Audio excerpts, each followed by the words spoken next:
This channel does not promote any violent, harmful, or illegal activities. All content provided by this channel is meant for an educational purpose only. সব ভিকটিমরা হাইকোর্টে আজকে separate file করেছে, leave granted কালকে রেখেছে।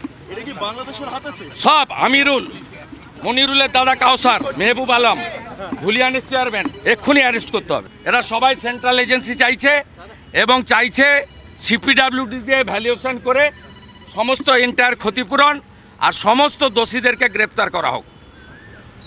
এফআইআরে মানিক ফকিরের নাম আছে, মনিরুলের দাদা কাউসারের নাম আছে, মেহবুব আলমের নাম আছে, ধুলিয়ানের চেয়ারম্যানের নাম আছে, আমিরুল ইসলামের নাম আছে। সব তৃণমূলের পান্ডা, জঙ্গিপুর থেকে লাগিয়েছিল এরা।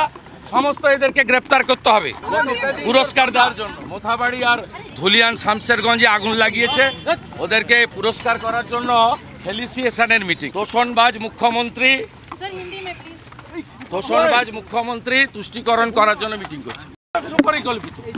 সুপরিকল্পিত কারণ মোথাবাড়ি, ফারাক্কা, শামশেরগঞ্জে তৃণমূল হেরেছিল লোকসভা ভোটে, তাই এখানে হিন্দু মুসলমান করে 80% মুসলিম পপুলেশন 75-80 তাদেরকে এক করলো, যাতে 2026 সালে এই সিটগুলোতে তৃণমূল জিততে পারে। মমতা ব্যানার্জির পরিকল্পনা। আমার 12 তারিখের পিটিশনে অল কভার ইন্টারিম চেয়েছিলাম, সিএপিএফ দিয়েছে court. I am grateful to the Calcutta high court, ছুটির দিন খুলে তারা দিয়েছে।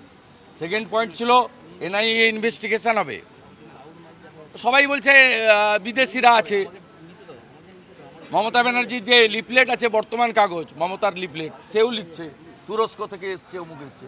তা বিদেশি যখন এসছে এনআইএ হবে। দাঙ্গাকারীদের হরগোবিন্দ দাস এবং চন্দন দাসের খুনে প্রধান অভিযুক্ত, স্লোগান দিন, প্রধান অভিযুক্ত মমতা ব্যানার্জি।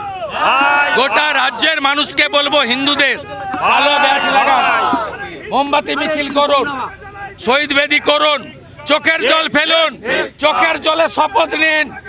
এই হিন্দু বিরোধী সরকারকে আমরা ফেলবো, খুনিদের জেলে পুরবো।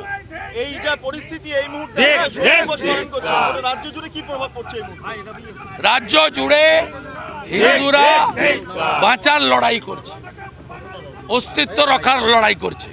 যাহা ইউনুস তাহাই খুনি মমতা।